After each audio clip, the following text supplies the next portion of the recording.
posso dizer que a oposição foi vitoriosa porque eu não tenho os dados. E muito menos pode dizer que o Maduro foi vitorioso, porque eu não tenho os dados.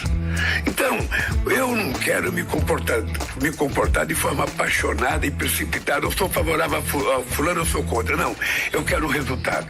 No creo que sea prudente el que nosotros de afuera, un gobierno extranjero, opinemos sobre algo que corresponde resolver a los venezolanos. Nunca en la vida hablé con Benedicto, nunca hablé con nadie y me enteré de la visita a la cárcel por los diarios. Me enteré por ustedes, los periodistas. Bueno, que es lamentable, ¿no? Que ya exista solo la imputación, habla de una persona que perdió absolutamente el rumbo, más allá que después la justicia tiene que comprobar. Obviamente una imputación implica que el fiscal ha visto elementos contundentes para avanzar en ese sentido. Yo estaba preocupado. Había una situación conflictiva, no solo por la custodia de ella, sino de los fiscales, de los jueces, de periodistas. Había una situación compleja en la Argentina y estaba preocupado. Hay consensos básicos de nuestra democracia que el presidente Milei está rompiendo y espero y apelo a la, insisto, conciencia de los argentinos para que no nos hagan más daño. Gente que se largó a la calle con un carro, que no saben cirugiar, ¿no? Lo que puede y más lo que recolecta es comida, como me decía una señora ayer. Nosotros lo que más juntamos a la noche cuando vamos, si no venimos al comedor, que nos vamos a cirugiar, buscamos comida. Como Milei solo sabe de economía, si ganara por mucho margen las elecciones del año que viene, seguramente reformaría la Constitución y sacaría todo el tema de derechos humanos. Pero hay algo más, puede convertirse en autoritario dada su personalidad psíquica. ¿Qué tal? ¿Cómo andan? Bienvenidas, bienvenidos a QR, muy buenas noches. Estaba escuchando con atención dentro de las voces del día a Margarita Barrientos, que advierte algo muy fuerte, gente que se lanza a cirugiar y que no sabe hacerlo. Observa a Margarita Barrientos y uno piensa inmediatamente en esas palabras de hace algunas horas del presidente Javier Milei, que los únicos que no están viendo el milagro argentino son los argentinos y las argentinas. Uno piensa en esas dos instancias y, bueno, realmente llama mucho la atención. Bueno, vamos a hablar hoy de algo que ayer estuvo muy presente en el debate en el Congreso Nacional, que en realidad terminó hoy por la mañana. Estuvo muy picante, muy caliente. Vamos a contar entre telones, a ver si podemos leer entre líneas qué es lo que pasó efectivamente en el Congreso, quién jugó con quién, cómo tiraron paredes. Pero en el centro, lo más fuerte que se discutió ayer, por dos proyectos en particular, podríamos resumirlo como motosierra versus guardapolvos. Porque por un lado se pedía la esencialidad de la educación para garantizar efectivamente que los pibes y las pibas tengan la cantidad de días necesarios para su propia formación. ¿Quién puede estar en desacuerdo con esto? Pero al mismo tiempo resistiendo el gobierno la motosierra sobre los fondos universitarios. Motosierra versus guardapolvos, uno de los momentos más intensos con personas que conocen muy bien, especialistas que conocen sobre este tema. Bueno, ayer también se discutió, lo comentamos sobre el final del programa, se estaba discutiendo en el Congreso si había lugar para discutir en estas horas, en esta misma sesión, en una sesión que podría haber arrancado hoy y finalmente no estuvieron los votos, ¿qué pasa con los fondos reservados para la CIDE? 100.000 millones de pesos. Pero claro, en medio de todo el debate, alguien avisa, che, ya se los patinaron, ya los gastaron, ya está, el 80% de todo eso ya se lo gastaron. Alguien decía, bueno, los tickets están, por lo menos vamos a darles más detalles en la exclusiva con Hernán Lecher sobre este tema que promete ser un escándalo, por lo menos debería serlo, en una Argentina cuya política impacta todo el tiempo y a veces la sensación es que estamos dormidos, anestesiados y nada nos sorprende. Otro tema muy importante. Ustedes saben que en el marco del intento de asesinato contra la ex presidenta Cristina Fernández de Kirchner hay un dato que es clave y es el teléfono de Sabac Montiel, el tipo que quiso asesinar a Cristina, que empuñó el arma y el tiro que no salió. En exclusiva hoy, Irina Hauser va a analizar y con material exclusivo que nunca se vio el recorrido de ese teléfono. ¿Qué le fue pasando en distintas instancias a un teléfono que podría descubrir por completo, mostrar por sí o por no, si efectivamente hubo una planificación previa, es decir, si hubo alguien lo ideó políticamente, si alguien lo planificó más allá de lo que hicieron Sabac Montiel, Carrizo y Brenda Uliarte. Bueno, sobre todo esto, un día en la Argentina, impresionante. Sobre todo esto, nuevos chats entre Fabiola Yáñez y María Cantero, la secretaria o la exsecretaria de Alberto Fernández, que pasan a ser muy relevantes y muy importantes en el devenir de la causa y en la suerte de la denuncia por violencia de género contra el expresidente. Acompáñenme, vamos a compartir algunos de ellos. Este es muy importante, especialmente, ustedes saben que esto sale del teléfono de María Cantero. ¿Por qué? Porque recuerden, ese teléfono se perita, se abre, se observan las comunicaciones de María Cantero por otra causa, que es la causa de corrupción de los seguros. Y en ese contexto aparecen indicios, sugerencias muy concretas de que podría haber habido violencia de género del expresidente sobre Fabiola Yáñez, y allí empieza todo esto. Esto es entonces entre Fabiola Yáñez y María Cantero. Anoche me pegó una patada en la panza sabiendo que pudo estar embarazada. Y María Cantero le responde, ¿él sabe que te hiciste el tratamiento? Porque he sabido que un tratamiento de fertilidad que hizo efectivamente la pareja en ese tiempo. ¿Por qué es tan importante este chat? Porque esta conversación es del 12 de agosto de 2021. ¿Y qué pasó el 12 de agosto de 2021? Ese es el día en que se conoce la foto de Olivos. Es decir, esta situación, que atención, esto no es que tiene que ser peritado porque es una filtración, no, esto ya está en la causa. Esto ya parte del peritaje del teléfono de María Cantero. Bueno, esto que es de hace 3 años, es un elemento muy importante para demostrar los contextos de la violencia que denuncia Fabiola Yáñez y que, por supuesto, tiene que analizarse en la causa. Vamos a compartir otro diálogo más entre Fabiola Yáñez y María Cantero. Sí, lo hicimos los dos, en 2 días me pegó 3 veces. Esto respecto del tratamiento de fertilidad. María Cantero le responde, no es la persona que yo conozco. La estoy pasando mal. No es la persona que yo conozco, Alberto Fernández. A eso se refiere. La estoy pasando mal. Tratá de preservarte cuando lo veas así. ¿Qué le está diciendo María Cantero? Le está diciendo, cuídate. Me estás contando esto. Me doy por anoticiada que te está pasando esto, que me estás contando estas situaciones de violencia. Preservate, cuídate cuando lo veas así. Esto es muy importante, porque ya están las citaciones como testigo de 6 personas. Una de ellas es María Cantero, que va a ser citada como testigo. ¿Qué quiere decir? ¿Por qué no como imputada, por ejemplo, por encubrimiento? Porque si es citada como testigo, si declara como testigo, está obligada a decir verdad. Con lo cual María Cantero tiene que decir verdad. Si efectivamente sabía que existían estos episodios de violencia y en todo caso darle alguna explicación a esta respuesta. En este teléfono, en su teléfono, de estos diálogos del 2021 con Fabiola Yáñez. ¿Qué más?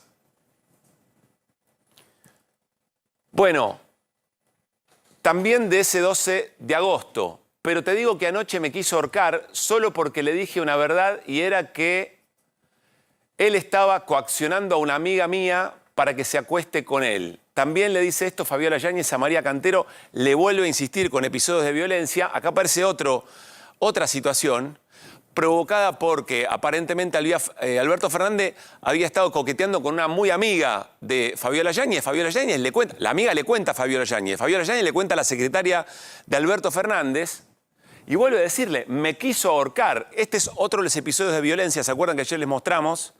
En la declaración de Fabiola Yáñez, el fiscal Ramiro González enumeró 9 hechos. Este es uno de esos 9 hechos. Cada uno se tiene que certificar, pero atención, cada uno de esos de corroborarse implica una pena determinada y se suman cada una de esas penas si efectivamente esto se confirma. Pasamos a la próxima conversación. María Cantero le dice, no puedo creer lo que me decís. Yo tampoco, le dice Fabiola Yáñez. La está pasando muy mal, pero no justifica eso jamás. No, ¿por qué tiene que llegar y lastimarme y golpearme? La está pasando muy mal, dice de Alberto Fernández, pero eso no justifica lo que está ocurriendo. Es decir, según estas conversaciones, María Cantero era plenamente consciente de lo que Fabiola Yáñez estaba denunciando y estaba atravesando. Quiero insistir con algo que es muy importante. Esto ya está peritado. Esto ya está en la causa. Esto parte de la observación del chat de María Cantero, del teléfono de María Cantero. No es una filtración a algún medio de comunicación y en el camino algo pudo haber pasado, alguien puede haber truchado de alguna forma esta conversación y simularla como que efectivamente hubiera ocurrido. Y vamos a la última que tenemos para compartir. Son 175 páginas de conversaciones que surgen del teléfono de María Cantero. Nunca lo escuché hablar con alguien con el cariño que lo hace con vos, le dice María Cantero. Te quiere, pasa todo esto pero te quiere.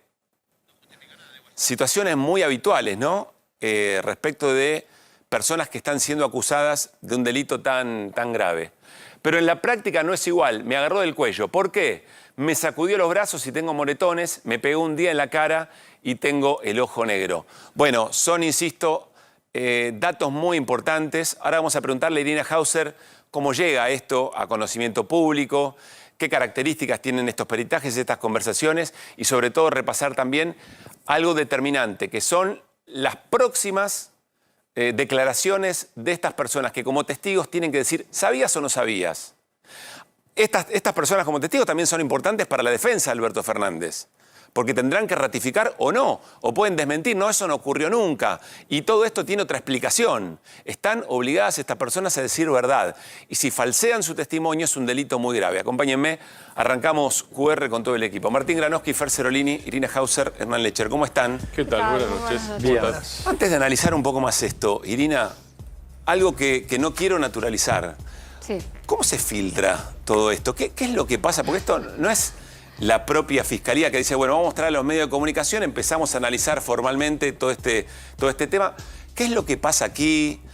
¿Vos me pedís que diga la fuente? Eso no la fuente, pero vos conocés los pormenores, sabés qué cosas ocurren. Es decir, aquí hay alguien dentro de la fiscalía que está queriendo que mediáticamente se juegue un partido y entonces ofrece a algunos medios esto.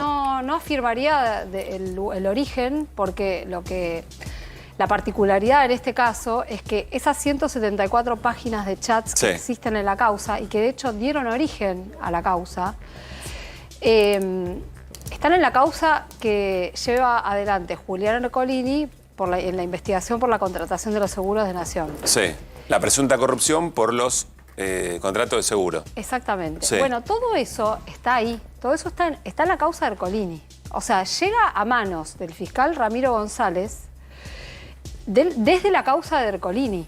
Y de hecho es lo que da origen a la investigación, además de la denuncia que finalmente decide hacer Fabiola Yáñez, sí, ¿no? Entonces, lo que te quiero decir es que esto está en muchas manos. En la causa de los seguros también interviene el fiscal Carlos Rívolo.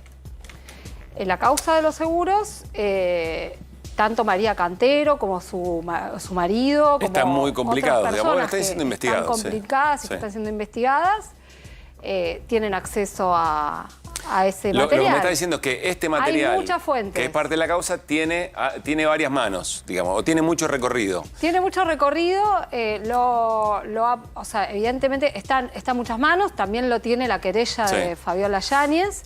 Entonces yo no te puedo afirmar, la información está saliendo de tal lugar.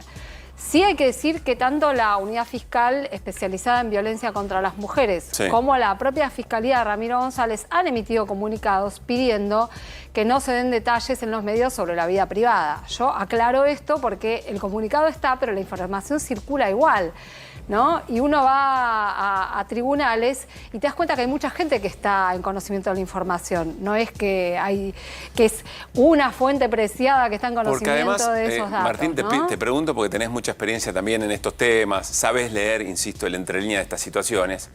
Este material, efectivamente, si es uno de los elementos que se va a tomar en cuenta como uno supone que lo van a hacer y probablemente de los más importantes, es muy difícil pensar que alguien en el 2021 o fabricó una situación en un chat de 2021 de situaciones que ahora se quieren negar. Es muy complejo, pero al mismo tiempo hay un partido jugándose respecto de la opinión pública, construyendo opinión pública sobre esto. Claro, totalmente. Por eso, agrego a lo que decía Irina y coincido aparte de todo, pero como fuentes hay que agregarle secretaria, secretario, mucha más gente todavía, fuentes posibles. Son numerosísimas. ¿Te referís a personas que tienen que acreditar o no si esto ocurría? No, yo hablo de fuentes posibles de filtración, que es lo que vos preguntabas. Vos preguntabas por Son la muchísimas, filtración. son muchísimas. Eso, ¿no? Los periodistas buscamos eso, vamos a aclarar eso. Después hay gente que lo maneja con más responsabilidad y gente que lo maneja con menos responsabilidad. Pero uno busca filtraciones, digo, para no pensar que la misión de uno como periodista es, no, respetemos el secreto. No es respetar el secreto, eso depende de quien debe guardar el secreto. Claro. Después sí hay un tema de responsabilidad. Hay un tema de ética, que no es la ética periodística, es la ética en general que es superior a la ética periodística, ¿no es cierto? Y que nos llevaría horas discutirlo. Y respecto al último que vos planteás, efectivamente es muy difícil, me parece a mí por lo menos, una planificación tan meticulosa que además llegue a, vos me decías, 2021, 3 años más tarde, parece difícil, la verdad. Lo que sí hay es una guerra por la opinión pública. Eso está clarísimo. Acá hay una batalla judicial. Hay en cualquier caso resonante, pero además acá estamos hablando de una acusación por violencia de género contra un expresidente, contra el último expresidente encima de todo. No estamos hablando de una causa remota y de una historia remota. Todo eso en el mercado, y no estoy hablando de dinero, en el mercado, en la oferta y demanda de información, de interés, todo eso intensifica la información, la búsqueda de información, las operaciones posibles, el uso político. Y un poder judicial, agrego yo, Martín, y un poder judicial al que también que no tiene la mejor reputación, digamos, en la Argentina, ¿no? Es un poder judicial que parece bastante, con mucha capacidad de ser influido por sectores de poder, o incluso si tuvieran que tomar una decisión en contra de una opinión pública ya construida y de mucho peso. La otra vez conversamos acá sobre Ercolini y Irina explicó, en realidad estamos aquí ante 2 fiscales y un solo Ercolini, que son 2 Ercolinis, en realidad. Sí. Porque es un Ercolini juez a cargo de una causa, porque además hay vacantes en el fuero federal, y otro Ercolini, que resulta que es el mismo, no un homónimo, a cargo de la otra causa, es decir, seguros por un lado y denuncia de violencia de género por otro.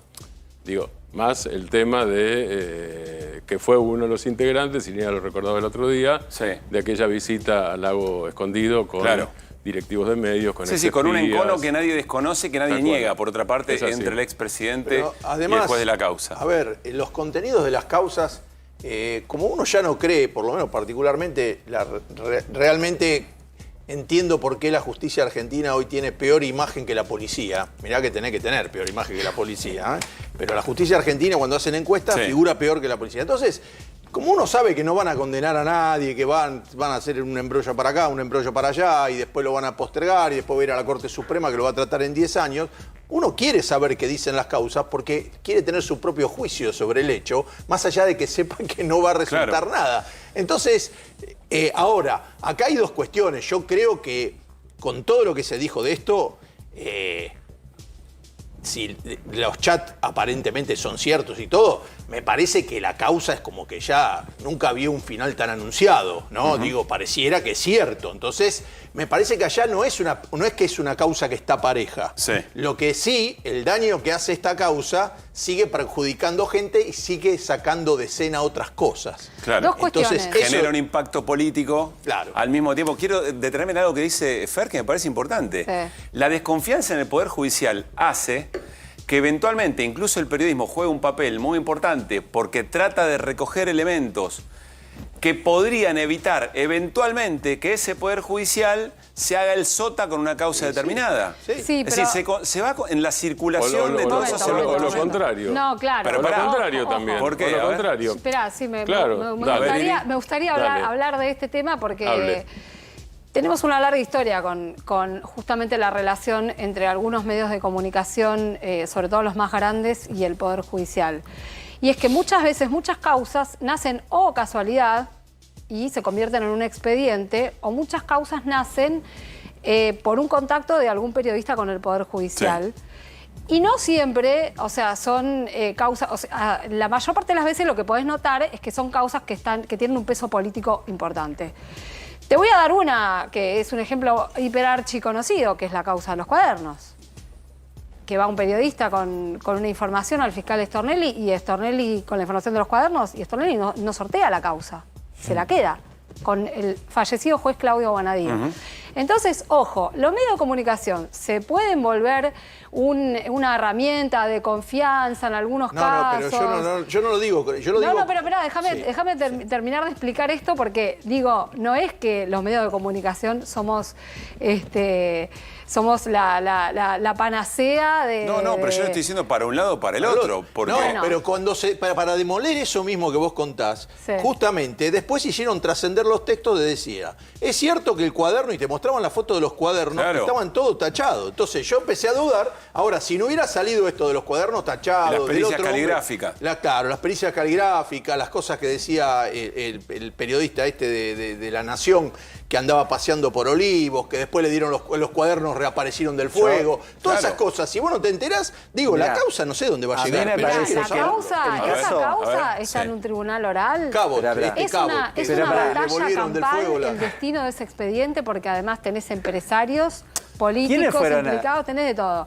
Yo solamente lo traía como ejemplo para decirte que muchas veces las causas son de alguna manera iniciadas o montadas por una sociedad entre medios de Pero comunicación. no lo desconocemos para y nada. poder Lo que estamos policial. diciendo con Fer es que al mismo tiempo que los medios juegan, No, Pueden pero- jugar mucho en ese sentido. Quizá el mayor juego es en ese sentido, es orientar causas en un sector y sobre todo custodiando poder económico, poder real. Pero en otras oportunidades también el periodismo te puede desmontar una Obviamente. relación muy Pará, fuerte. ¿Sí, ¿quiénes Hernán? fueron Y al hay lago ejemplos escondido? nobles de eso. Un segundo. ¿Quiénes Iri. fueron al lago escondido? ¿Quiénes estaban en el lago escondido? Porque además encima justo el juez coincide. Sí, jueces, El juez Jueces, el juez gente de Julián medios de Ercolini, comunicación un juez- organizaron el evento. Sí. Es decir, y se nota mucho que hay una conjunción de intereses que después se plasma, yo coincido con Iri, que después se plasma incluso en la ejecución de cómo evoluciona una causa. Porque en el caso de Cuadernos, por ejemplo, todo siempre salía primero en el diario. Nadie sabía Siempre, nada. pero eso Es decir, seguro. Pero había por eso, pero desde el 2009 en adelante, esa alianza que vos estás contando termina mostrándose explícitamente en Lago Escondido. Esa alianza está desde la No, por eso, ruptura a la de inversa, Néstor con... uno puede hacer un esfuerzo, ver, los medios de comunicación es cierto que también te permiten ver que los cuadernos eran truchos. Ahora, la realidad es que vos tenés una buena parte de lo que tiene que ver con la dinámica, de lo que la justicia marca a la hora de decidir, que está íntimamente relacionada. No solo con los medios de comunicación, sino lamentablemente también con los servicios de inteligencia. Sí, está bien. Bueno, Yo creo que en aquí el en esta mesa... contingente de Lago Escondida Perdón, había Iri. un ex servicio de inteligencia. En esta mesa nadie niega esto. Voy a lo que dice Martín Granowski. Martín dice, hay un secreto de sumario, pero hay una intencionalidad periodística de ir a buscar y tratar de saber.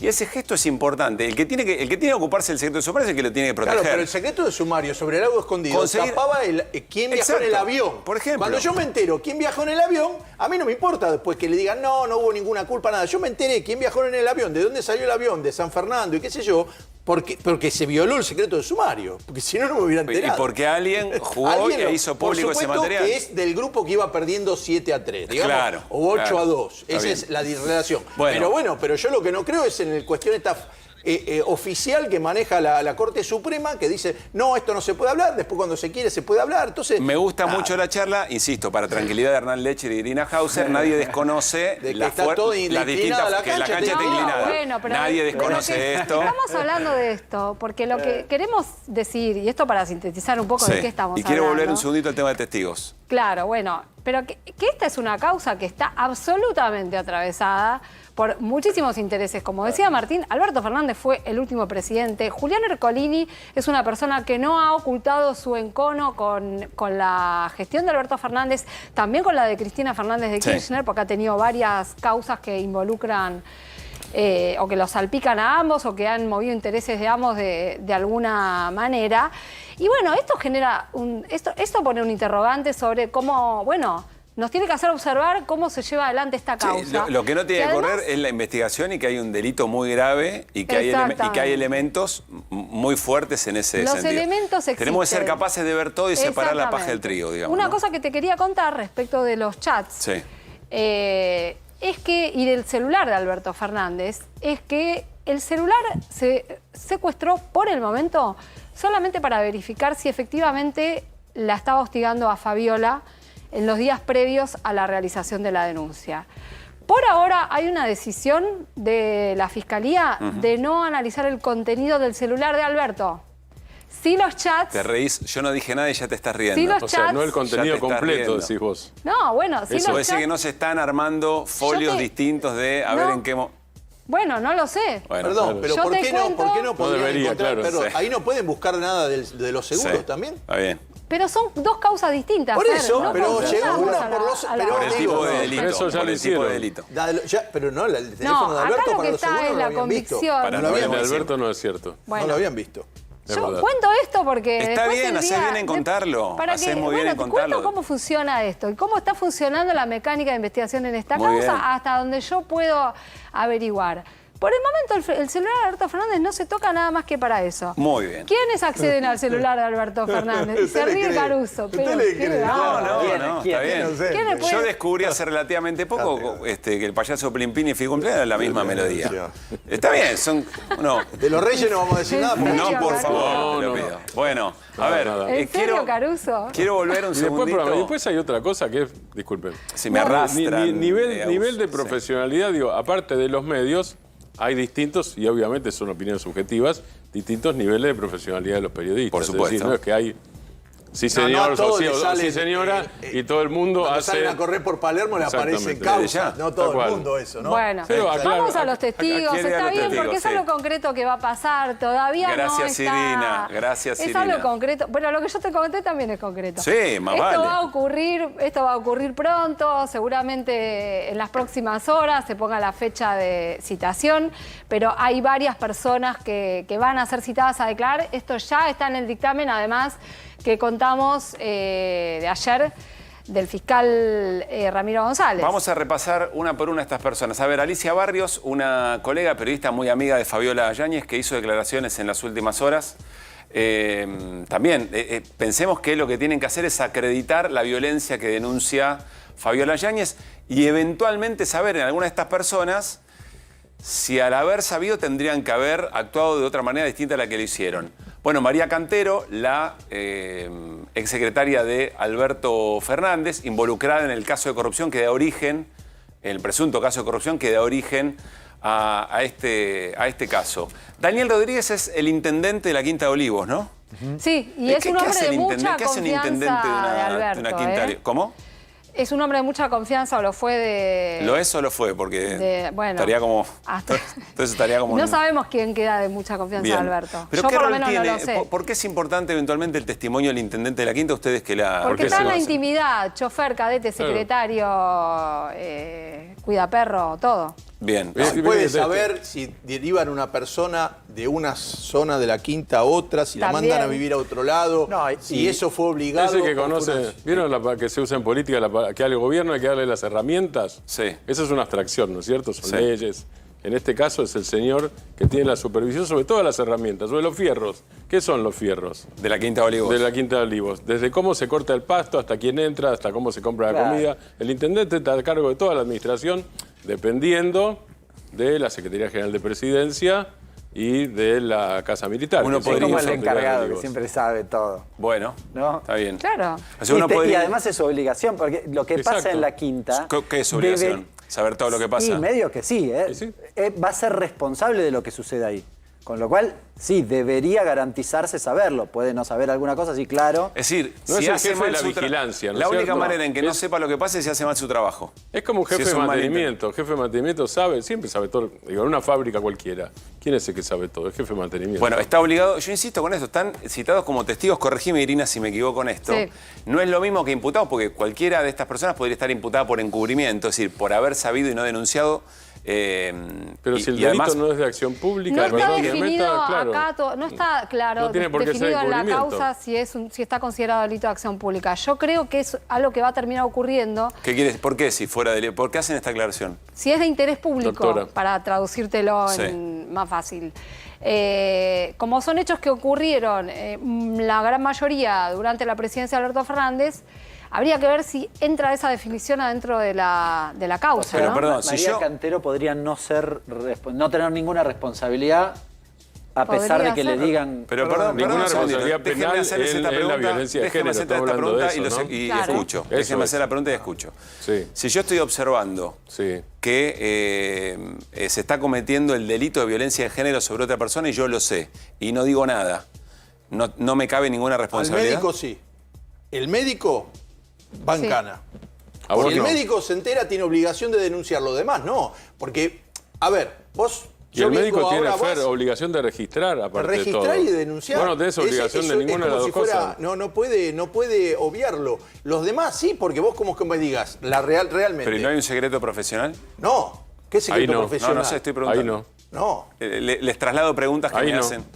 En ese caso ahí no. Y más si la mujer le dijo, a no ser que la mujer le diga no diga nada, no sé cómo sería en ese caso, pero si la mujer dice, estoy preocupada, me fajaron, ¿usted le pegó? El médico tiene que denunciarlo, más que el ministro. Porque, a ver, pensémoslo, porque la cuestión de la ministra esta que está cuestionada, que fue ministra. Ayelen Massina. Bien, Ayelen Massina. Vamos a este tema. Yo le digo a ministra, le digo, mire, me enteré de esto.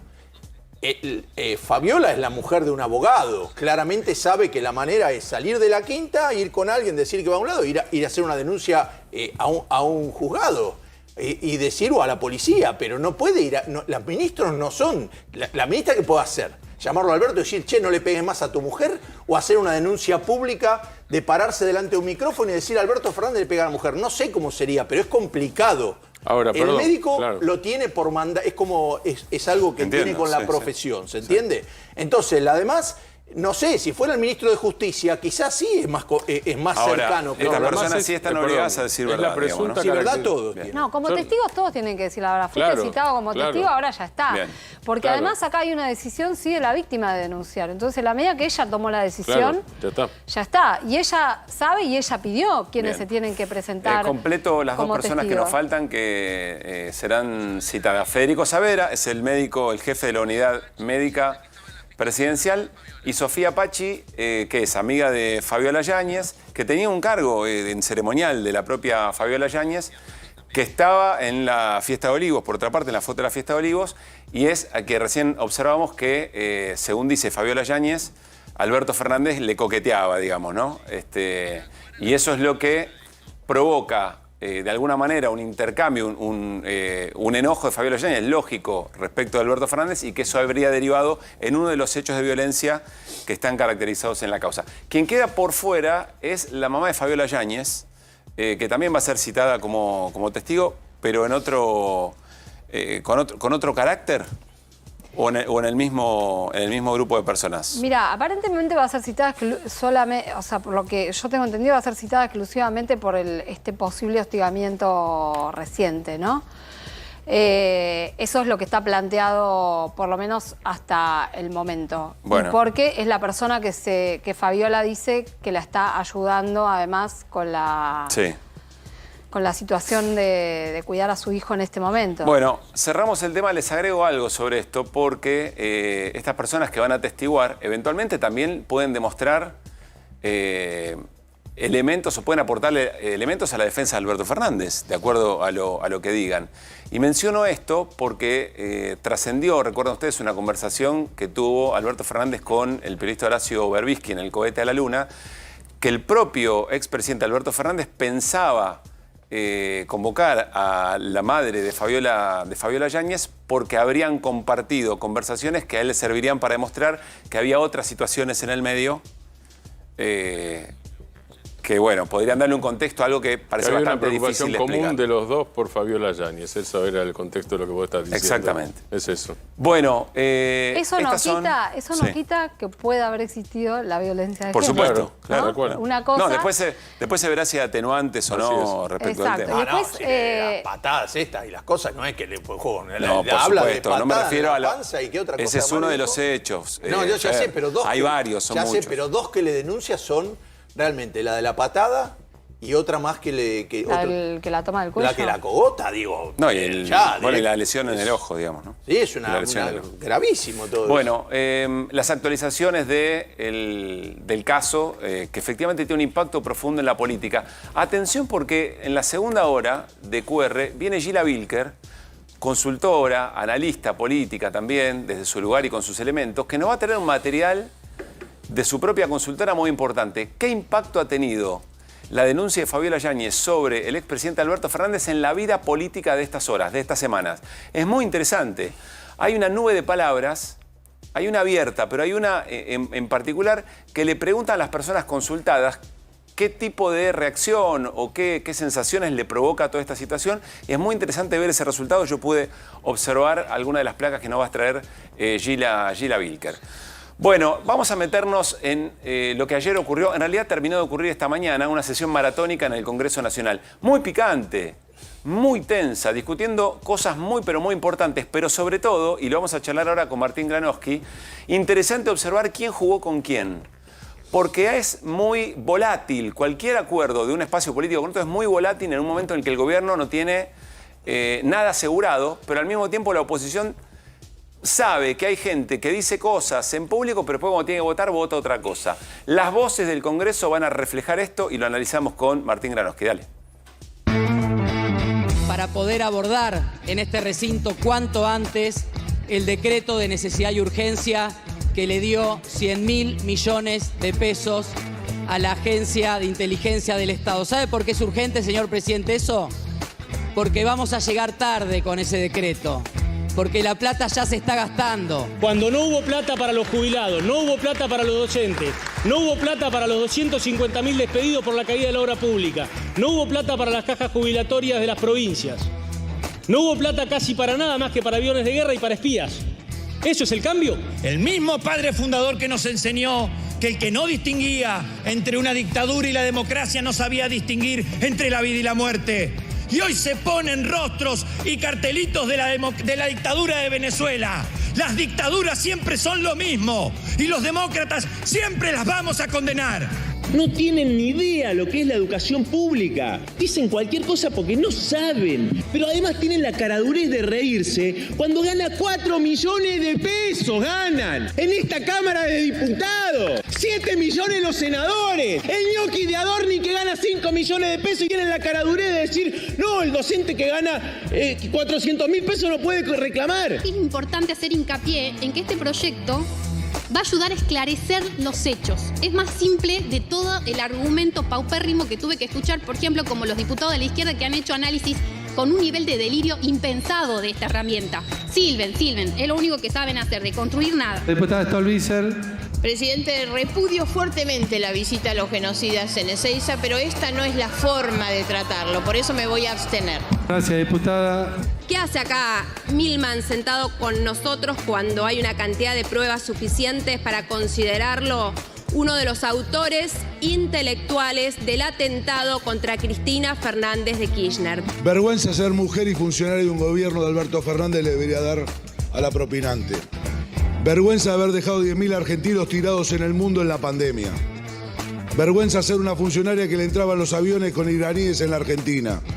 Vos tendrías que dar respuesta a la Argentina. La verdad que escuché azorado al Ritondo gritando de una manera desaforada a la compañera Florencia y no le escuché con tanta vehemencia y tanto grito cuando Milei lo trató de rata y de coimeros. Tengo que creerle a Milei cuando dice que son ratas y coimeros y que por eso hoy le aprueban todo lo que pide Milei. Bueno, un muy buen resumen de lo que pasó en estas horas en el Congreso Nacional. Muchos temas, algunos y algunas opiniones sobre temas muy concretos, proyecto de ley, otras opiniones sobre cuestiones de privilegio, pero evidentemente queriendo llevar las discusiones de este rato al recinto. ¿Por dónde arrancamos, Martín? Nuestra portada, ¿no? La rosca del Congreso que siempre anda llevando de un lado a otro a algunos diputadas y diputados, más allá de lo que uno crea que van a hacer cuando tengan que levantar la mano. Eso es una rosca temática, por otra parte, porque va variando, no es siempre el mismo tema con los mismos votos. Claro. Es lo que tiene de interesante esto. Este momento. Sí, claro. Tanta polarización, van tirando paredes, espacios distintos. Cosas distintas porque además el oficialismo no tiene mayoría ni remotamente y tiene que ir haciendo alianzas. Y a su vez están todos los bloques, o una parte de los bloques, sobre todo oficialismo, La Libertad Avanza Pro, me refiero básicamente a los dos, pensando en las elecciones del año que viene y cómo se sacan votos desde ahora o cómo en todo caso se guardan para sacarse votos recién el año que viene. Paréntesis, reunión el lunes entre Macri y el presidente Javier Milei, 2 horas, en Olivos, nuevamente, un poco lo que quizá pavimentando o tratando de ordenar las cosas a esto que nos dice Martín. Se pavimenta, después la ruta no se mantiene y se rompe y hay un bache, todo junto. Sí. Digo, en el resumen de recién teníamos de todo, no sé por dónde querés arrancar, pero por ejemplo... donde vos quieras. Por donde quieras, pero por ejemplo, ahí estaba Margarita Stolbizer diciendo esto así no lo voto. Vamos y con me Margarita abstengo. Stolbizer. Se estaba discutiendo... Si quieren con uno por uno vamos a tener cada uno de los temas. Se estaba discutiendo básicamente la visita, a ver si había alguna sanción para diputados y diputadas de la Libertad Avanza que habían visitado represores. Le tocaba explicar su voto a Margarita Stolbizer. Dale. Diputado Monzó. Afirmativo. Diputada Stolbizer. Presidente, repudio fuertemente la visita a los genocidas en Ezeiza, pero esta no es la forma de tratarlo, por eso me voy a abstener. Gracias, diputada. Se abstiene la diputada Stolbizer. ¿En qué se abstuvo la diputada Stolbizer? Es interesante ir viendo punto por punto, porque si no, es una ensalada incomprensible. Había un proyecto de Gisela Marciota, diputada de Unión por la Patria, de expulsión de los que fueron a ver a los represores, sobre todo, o entre otros, nada menos que Alfredo Astiz, varios de ellos condenados a perpetua. Lo que dice Margarita Stolbizer es, no estoy de acuerdo con la forma, es decir, expulsión no, porque hay una propuesta de comisión, estuvieron las diputadas acá proponiéndolo una comisión y hablando, que investigue. exactamente, una comisión investigadora. No todos los diputados que fueron tuvieron como la misma responsabilidad, porque Así es. muchos se enteraron de cosas ahí, no podés tener la misma conducta con todos, ¿no? No, y no todos después insistieron en lo mismo, digo. Algunos están orgullosos de haber visto a Astiz. Y otros están y arrepentidos. otra, sobre todo, está es. arrepentida y lo dijo la diputada Bonacci, lo dijo en este mismo programa. Bien. Es decir, este tema, entonces, expulsión no hubo, se votó en contra de la expulsión. No hay, se votó en contra del proyecto de Marciota de expulsión. Sí. Por eso se abstiene Margarita Stolbizer, que Bien. sí estaba de acuerdo con la comisión. Ese es un tema. ¿Qué más? Vamos a ver, escuchar ¿hay más temas? a el radical, el diputado radical, Juliano. Bien. Es largo, es intenso, pero escuchen con atención, con una aclaración. Lo que se estaba discutiendo acá era, o lo que estaba planteando, era efectivamente el tratamiento de los fondos reservados de la CIDE, ¿verdad? A ver si, espera, vamos a escucharlo, Dale. a ver si es, porque hay varios temas juntos. Escuchémoslo. Dale. El mismo padre fundador que nos enseñó que el que no distinguía entre una dictadura y la democracia no sabía distinguir entre la vida y la muerte. Y hoy se ponen rostros y cartelitos de la dictadura de Venezuela. Las dictaduras siempre son lo mismo y los demócratas siempre las vamos a condenar.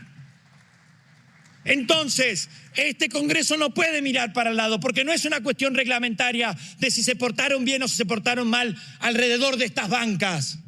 Están insultando el pacto democrático.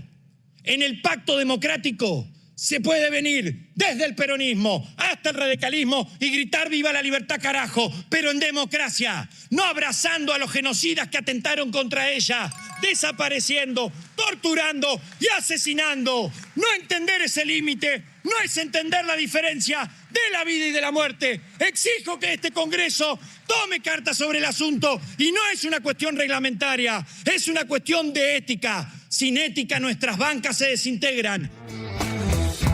De nuevo el tema de la visita y antes, cuando habla el padre fundador de la democracia, es la posición ante Maduro o ante lo que sucede en Venezuela. Sí. ¿Por qué se discute eso?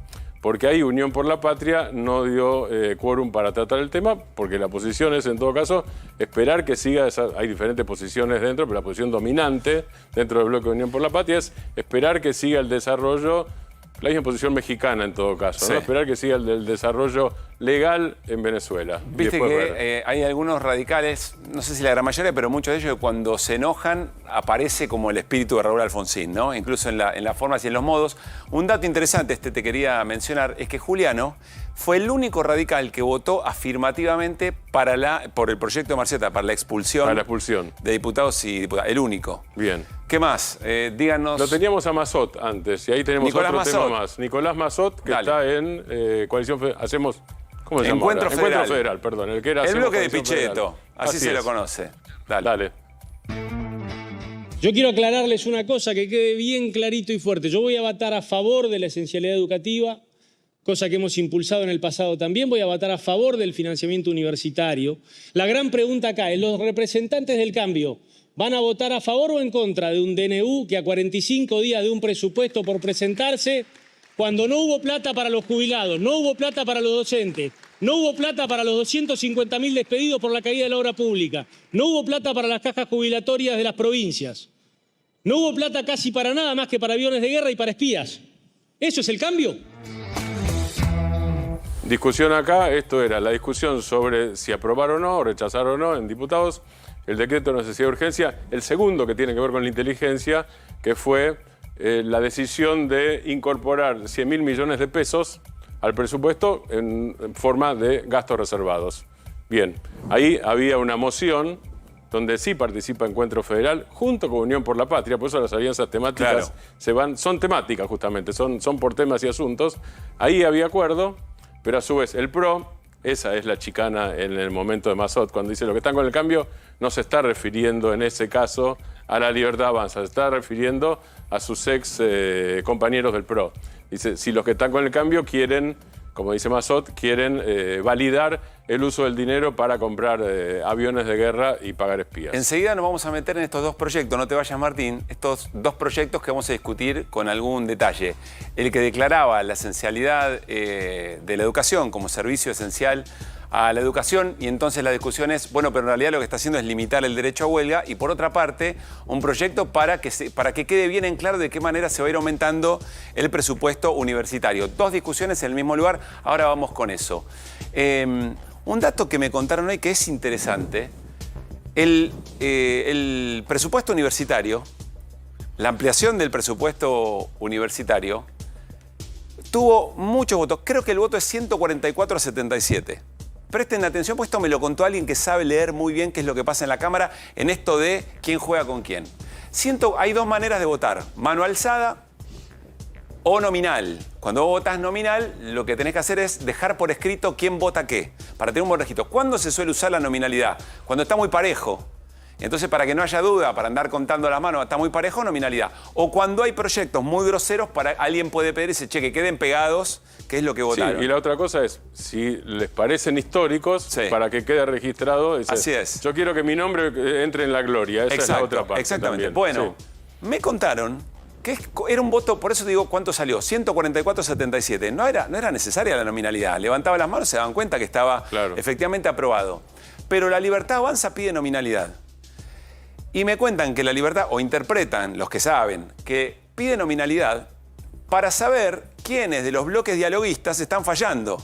Y entonces tener la lista para saber en futuras discusiones, o eventualmente en el Senado, porque esto va al Senado, con quién hay que hablar, o qué perillas hay que apretar un poquito mejor. ¿Qué gobernador hay que apretarle? Claro, ¿dónde una especie de lista negra, ¿no? Claro. Bueno, lo dijo, este incumplió. Lo dijo Lecher, ¿no? Tal cual. ¿Alguna conversación con algún gobernador? Mire que ¿se acuerda que nosotros tenemos una negociación por estos temas? Mire que hay algo que se le está escapando por abajo. Porque además, el gobierno, ¿qué hace? Porque Milei ya salió a hablar en contra. Esto va a aumentar el déficit. Por supuesto. Bien. Por Todas estas medidas, o sea, después las detallamos si querés, pero las medidas que tienen que ver con el presupuesto universitario aumentarían el déficit. Y ahí está lo de la aplicación que dice Hernández de la lista negra futura. Vos me estás pidiendo guita, le van a decir a un gobernador, pero me aumentaste el déficit y sos culpable de la inflación, que es la otra cosa que va a alargar Milei. Vean qué finitos están los acuerdos, y este es el momento de la política argentina en el Congreso. Y un datito más. Alguien me dice, che, no le escuchamos la voz a De Loredo en este debate. Cierto.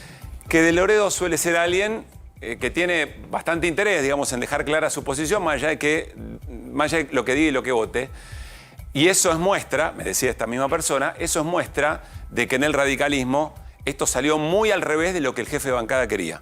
Bueno, ayer pudimos charlar con Lilia Lemoine unos minutos nada más sobre este tema, sobre la esencialidad de la educación y sobre el modo en que se tiene que ir,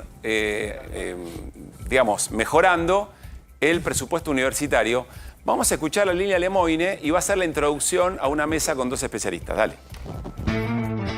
Bueno, hoy estamos tratando en este momento que la educación sea declarado como un servicio esencial, porque lo es. De hecho, no puede ser que estamos de acuerdo que los sueldos son bajos, estamos en una emergencia económica, estamos empezando a salir, recién ahora estamos teniendo un 4% de inflación. Estamos complicados. Hay cosas que no se pueden resolver ya, pero la educación tiene que ser esencial porque justamente los chicos necesitan educarse. ¿Cómo vamos a hablar de educación universitaria si no podemos siquiera tener chicos que sepan leer y escribir? No pueden, los chicos que salen actualmente del colegio con este nivel no pueden entrar a la universidad, entonces, media pila, hay prioridades. Si no podemos tener chicos que sepan leer y escribir, no podemos tener chicos en la universidad. Bueno, Lilia Lemoine reconoce que efectivamente hay un atraso. y que es el momento, y media pila, dice. Si los pibes no saben leer y escribir, ¿para qué queremos universidades? Se lo vamos a preguntar a Guillermo Durán, decano de Exactas, y a María Laura Torre, que es también secretaria general adjunta de SUTEBA, gremio docente de la provincia de Buenos Aires. Pero no queremos dejar pasar qué es lo que se estuvo discutiendo y por qué tan profunda de manera tan profunda y picante ayer en el Congreso. Es esto lo que se está discutiendo, básicamente. Para dejar bien en claro de qué estamos hablando. Estamos hablando de guardapolvo y de motosierra. Estamos diciendo que todo lo que no se le da a la educación en términos de presupuesto, motosierra,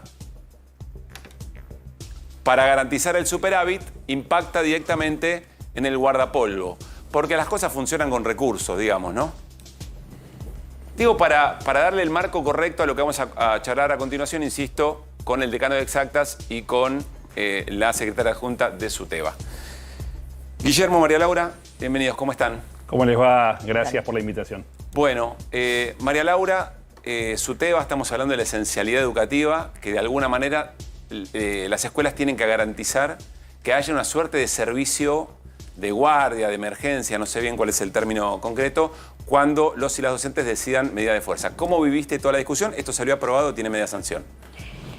Bueno, en principio la vivimos manifestándonos en el Congreso. Ayer hubo un gran acto de CETERA conjuntamente con otros sindicatos a nivel nacional. También estuvieron los compañeros docentes de las universidades CONADU, las dos CONADU.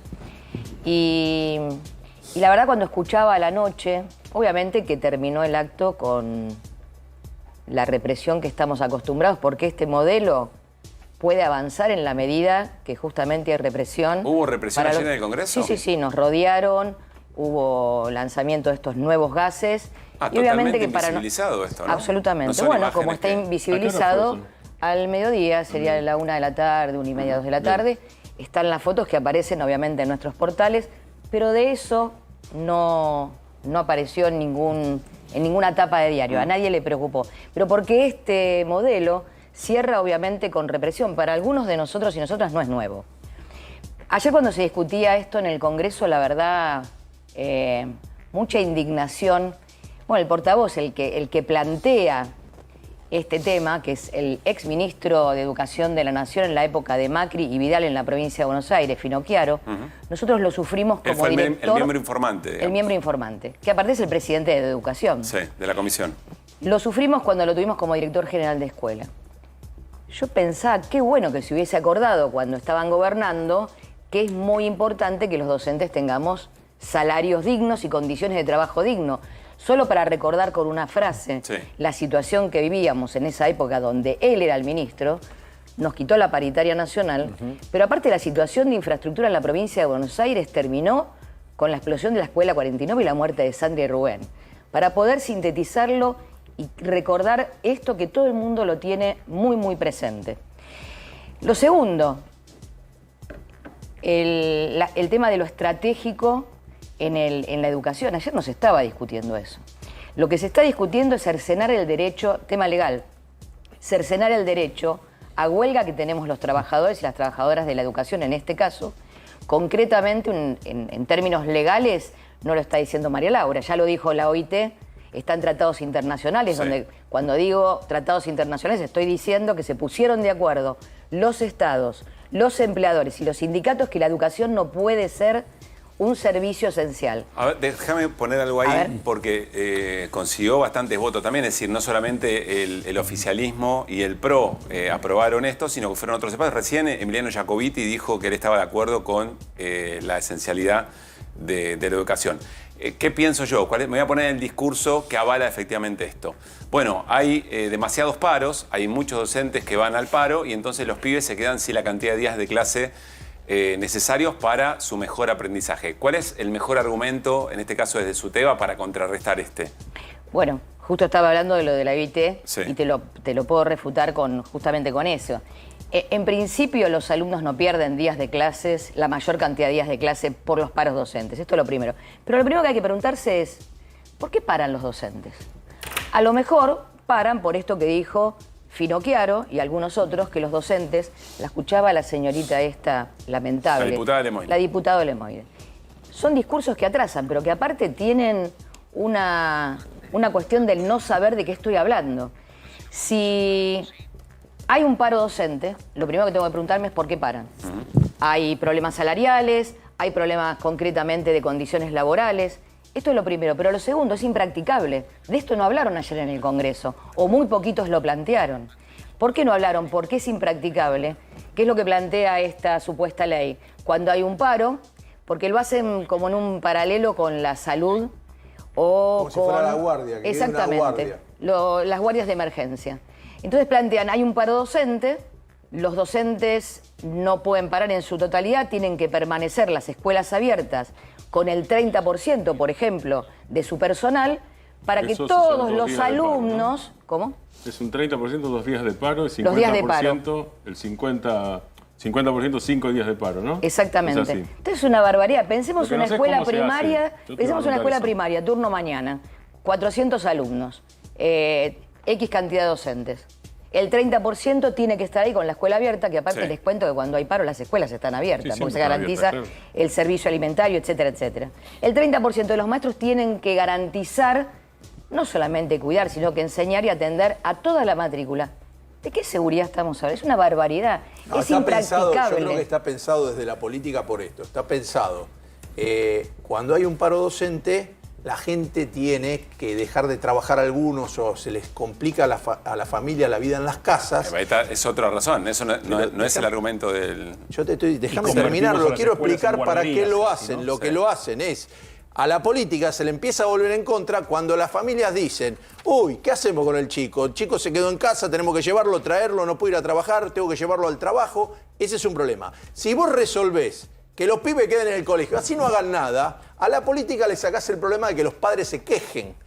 No sirve para nada. Estamos de acuerdo que no es el argumento oficial, digamos. ¿Quién? No, el oficial es que van a tener más días de clase, pero ella te está explicando que con 3 docentes no podés atender 10 cursos. Claro. No, lo que quieren es vulnerar el derecho a huelga, que es constitucional, que aparte esto ya tiene 2 fallos de la justicia en otro momento. Pero, en realidad, tomarlo como servicio también implica dejar atrás que tanto en la Constitución como en la ley nacional la educación es un derecho. No lo podemos comparar con... Un servicio necesita tener clientes. Un derecho es lo que debe garantizar el Estado. Y lo que planteas vos, a la política no se le vendría en contra si en realidad pensaría lo que suelen decir todos los que ayer levantaron la manito. Es importante la educación, tenemos que cobrar muy bien los trabajadores de educación y las trabajadoras, y al mismo tiempo garantizar lo que hoy este gobierno no esté garantizando. Yo lo que te quería decir sobre esto es que si la educación es esencial, ataquemos el problema de fondo, financiémosla como corresponde, Tal cual. Y entonces no va a haber paros. Y se terminó la discusión, ¿no? A ver, te quiero preguntar, Guillermo, porque claro, la otra parte de la discusión es el financiamiento, el presupuesto universitario. ¿Podemos volver a escuchar a la diputada Lemoine? Quiero que Guillermo nos contrarreste de alguna manera el planteo de Lemoine. Lo compartimos. Bueno, hoy estamos tratando en este momento que la educación sea declarado como un servicio esencial, porque lo es. De hecho, no puede ser que A ver, estamos de acuerdo que los sueldos son bajos, estamos en una emergencia económica, estamos empezando a salir, recién ahora estamos teniendo un 4% de inflación. Estamos complicados. Hay cosas que no se pueden resolver ya, pero la educación tiene que ser esencial porque justamente los chicos necesitan educarse. ¿Cómo vamos a hablar de educación universitaria si no podemos siquiera tener chicos que sepan leer y escribir? No pueden, o sea, los chicos que salen actualmente del colegio con este nivel no pueden entrar a la universidad, entonces, media pila, hay prioridades. Si no podemos tener chicos que sepan leer y escribir, no podemos tener chicos en la universidad.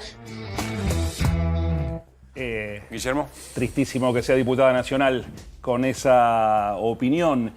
Si un espacio ha sido de ascenso social es la Universidad Pública Argentina a lo largo de toda la historia.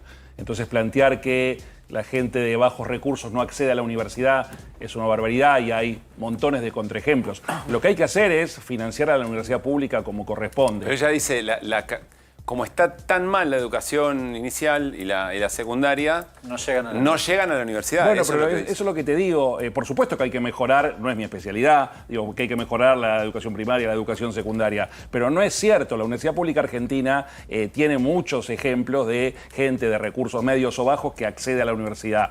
Y a lo largo de toda su historia, y te decía, a diferencia por ahí de otros países de Latinoamérica donde no ha pasado lo mismo, en la Argentina ha sido un espacio de ascenso social permanente. Lo que hay que hacer hoy es financiar la universidad como corresponde. La ley va en ese sentido, ojalá que tenga sanción en el Senado también, ojalá que el presidente no la vete, que sería otra posibilidad, pero mientras tanto lo que está pasando es que los salarios universitarios de docentes y no docentes han perdido entre un 25% y un 50% en solo 8 meses. Nunca en un periodo tan corto de tiempo nos fue tan mal a docentes y no docentes universitarios. Y cuando te hablo de porcentaje que por ahí a veces no se entiende del todo, cuando decimos perdió el 50% de su valor, estamos diciendo que a algunos docentes nuestros casi como que le estamos pagando un mes cada 2. ¿Está bien? Entonces, eso es lo terrible. Eso es lo terrible. Déjame dar un caso más. Digo, ayudante de primera... Este dato es impresionante, ¿eh? Le están pagando un mes cada 2. Claro, ayudante de primera dedicación exclusiva. Digo, un chico que terminó su carrera de grado, que empieza su doctorado y que se quiere dedicar a la investigación. Cobró de bolsillo el mes pasado 550.000 pesos. Cobraba en diciembre 450.000. Un 22% de aumento con un 135% de inflación acumulada, debajo de la línea de pobreza. ¿Cómo hacemos para sostener un sistema de calidad en las universidades públicas nacionales con este nivel de financiamiento? Imposible. Y por eso vienen los paros, y por eso vienen los reclamos. Lo que hay que hacer es resolverlo si queremos tener un país serio. Hay un dato, complemento esto con un dato, después le quiero hacer una pregunta, pero cuando vos mirás el salario registrado privado, perdió 6 puntos, supongamos. Sí, entre 5 y el 10, empleo público, el salario del empleo público perdió 18, pero los docentes perdieron 25. Sí. Si hay un encono particular con la cuestión educativa, es decir, pierde incluso más que el resto del sector público. Esto es particularmente llamativo. En otros momentos, habitualmente, y en la provincia de Buenos Aires en particular, cuando los salarios, se negociaban los salarios de los docentes y marcaban la pauta paritaria del resto. Hoy ves que está disociado porque básicamente hay un ataque artero. Pero yo les quería preguntar una cosa, retomando algo de lo que decían. ¿No hay... Es cierto todo esto que plantean ahora, ¿no hay una revisión respecto de algunas cosas que se debieron haber discutido o hecho? Pienso, por ejemplo, en el ausentismo y demás, que en alguna medida también habilita que después venga un Milei y te pase la motosierra. ¿No hay una revisión crítica de eso? Hay tres cosas. La primera, que la fundamental autocrítica se la tienen que hacer los gobiernos, porque quienes controlan la salud de los docentes, vos le llamás el ausentismo, son los gobiernos. Cada vez que un docente tiene una inasistencia, pasa por un sistema de prestataria médica. Lo primero. Lo segundo, quedó bajo acta, tanto a nivel nacional como en la provincia de Buenos Aires. Nosotros, como sindicatos, queremos discutir eso porque para nosotros está ligado a las condiciones de trabajo. Absolutamente está ligado a las condiciones de trabajo. Entonces, más que autocrítica, continuamente estamos diciendo, queremos discutir eso. Lo segundo, esto está ligado a las condiciones de trabajo, pero quería agregar algo más en este encono, porque tiene que ver con lo que decía el compañero. A nosotros nos quitaron el Fondo Nacional de Incentivo Docente. Entonces, cuando los diputados que escuchaba, cuando la diputada que decía, estamos mal, pero nos sacaron una parte importante a todos los docentes del país, que se llama FONID, que lo parimos, yo fui ayudante de la Carpa Blanca. Estuve ahí, no me la contaron. 3 años de Carpa Blanca, con cientos de compañeros ayunando. Logramos el Fondo Nacional de Incentivo Docente, que con todos los gobiernos, independientemente de color, lo cobramos. Este gobierno que está tan preocupado por la educación, lo sacó y sacó parte de nuestro salario. Pero aparte, si está preocupado porque los chicos no aprenden, que les quiero contar que en nuestras escuelas públicas los pibes aprenden, que tenemos que profundizar mucho más. Y claro, si ni siquiera te mandan los libros que tenían que mandar y quitaron el perfeccionamiento docente. Ahora, en las escuelas nuestros pibes ¿El FONID no es una ley? El FONID es una ley que se tenía que renovar. Sí, tiene que expedirse tiene que renovarse. Entonces yo le preguntaría a la diputada que recién habló, a Finocchiaro, ¿por qué no aceptaron incorporar la ley que se estaba discutiendo también en la Comisión de Educación de Diputados? También la financiación del sistema de ciencia y tecnología es una ley y hoy no se cumple. Sí. Ahora, con el FONID, al cortar el FONID, lo que hacen es afectar a las provincias. A todos. A todo el mundo. No, concretamente provincia de Buenos Aires. No lo afectan al gobernador Kicillof. nos afectan a los docentes porque no lo ya cobramos. sé, pero lo que te quiero decir es que se utilizó A como todas. herramienta A nivel nacional, de presión sobre Les quiero hacer todas una las pregunta. provincias del país. Si me responden... No, en el caso un 20, en el caso de la provincia de Buenos Aires, un docente con doble cargo tendría que superar los Les hago una 100.000 pregunta pesos. y me responden por sí o por no y les quiero mostrar un material a ver, Dale. qué les parece. ¿Está bien si decimos que los y las docentes que educan a nuestros pibes más chiquitos y a nuestros jóvenes están con salarios bajo nivel de pobreza? ¿Esto es correcto? Es correcto, sí. Bien. Dale, mostralo. Bien. La Universidad de Buenos Aires, se está comentando, está charlando mucho, con mucho éxito, con mucho impacto, se viralizó mucho, si ustedes quieren, en cómo se difunden las cosas ahora, generó audiovisuales, distintas piezas, para impactar respecto a lo que está pasando con los y las docentes universitarias. Vamos a compartir uno que no se conoció tanto todavía, dale. La forma parabólica de los túneles, lo que permite que se distribuyan las tensiones a lo largo de toda la estructura. Pero el acero estructural es lo que proporciona una excelente relación peso-fuerza, resistencia a la fatiga, al paso del tiempo. Te dejo acá en la esquina, ¿no?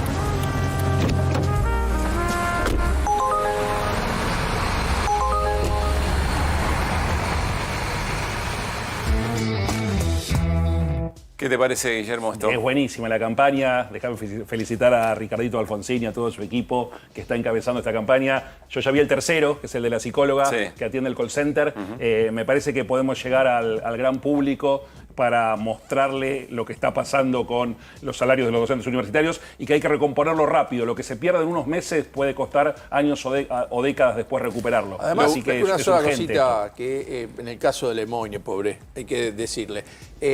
Aún los países que tienen una elite muy fuerte y muy diferenciada, los sectores más ricos de los sectores más pobres, mantienen las universidades. Porque con esa teoría de que los chicos no saben leer, no saben escribir, no habría universidades. Entonces no habría médicos, no habría un montón de cosas que aún en los países donde hay un millonario y un pobre, sigue habiendo médicos. Si no, pero aparte mienten. ¿no? Para eso mienten, pero aún yo entre no la puedo mentira. permitir que digan que los chicos no saben leer y escribir. Es una barbaridad lo que están diciendo. Porque uno puede decir tenemos que estar mejor, discutamos hacia adelante. Obviamente, siempre en educación hay que revisarlo, siempre. Ahora, lo que no puedo decir alegremente es que los alumnos y nuestras alumnas y aprenden porque hay docentes que enseñamos. Esto tiene que quedar claro. Entonces, tuvimos hace muy poquitito, que tampoco fue una gran noticia, pero para nosotros sí, se hizo un congreso mundial en la República Argentina donde vinieron 178 países y 1.500 docentes de todo el mundo. Y una de las preocupaciones muy grandes era la falta de docentes. Están hablando que en el 2030 aproximadamente se va a necesitar 45 millones de docentes. Esto también da cuenta de una problemática que se está teniendo en el mundo. Entonces, la situación salarial, que no solamente impacta a la República Argentina, sino también a la región, es un tema a tomar, porque está también ligado a la falta de docentes, pero también a las condiciones de trabajo de los docentes. Cuando nosotros hablamos de salario, estamos hablando de salarios de trabajadores de educación, tanto universitarios, como en el caso nuestro, desde el nivel inicial hasta la obligatoriedad de la escuela secundaria, que aparte de comer, de alquilar y pagar las facturas, necesitamos, como todos, pero nosotros necesitamos cambiar las computadoras, comprarnos libros, acceder a bienes culturales que son necesarios para poder... Bueno, esto es lo que nos está contemplado y obviamente que nuestro salario... ¿Por qué estamos pidiendo paritaria nacional? Urgente, porque tenemos en nuestro país docentes que todavía están cobrando por debajo de los 300.000 pesos. María Laura, Guillermo, muchísimas gracias por haber venido. Gracias a ustedes. Antes de irnos a la tanda, una pregunta sobre esto, planteado en términos de motosierra versus guardapolvo. Para uno de los proyectos, el Senado, ¿qué va a hacer? ¿Va a convalidar la esencialidad? Los focos puestos, por supuesto, en las próximas semanas. Y si el Senado convalida el presupuesto, el aumento periódico del presupuesto universitario, ¿el gobierno pagará costo político o no? Pensando en la movilización del 23 de abril, si efectivamente decide vetarlo, son las preguntas que quedan y la sociedad argentina, ustedes, nosotros, tenemos mucho que hacer sobre estos temas. Llegó el momento de ahorrar en combustible. ¿Sabías que si te pasás a GNC ahorrás miles de pesos por mes? Pensá en gas argentino, pensé en economía y medio ambiente, pasate a GNC. Nos vamos a ir a una tanda. Ya viene Gila Wilker a ver cómo está impacto profundo en la política de la denuncia por violencia de género sobre el expresidente Alberto Fernández. Y atención, porque Irina Hauser nos va a contar en detalle el recorrido del celular de Sabac Montiel como todavía no se ha visto en una de las causas más importantes que tenemos entre manos, que es el intento de asesinato a la expresidenta Cristina Fernández de Kirchner. Ya venimos.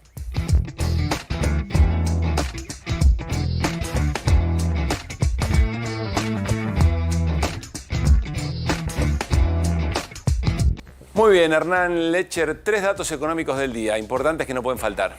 A ver, arrancamos por lo que tiene que ver con el sector industrial. Vos viste que hace un par de días hablamos de los datos del empleo industrial. En realidad hablamos de los datos del empleo y dijimos ahí 9.000 puestos de trabajo menos. Bueno, 6.000 eran del empleo industrial.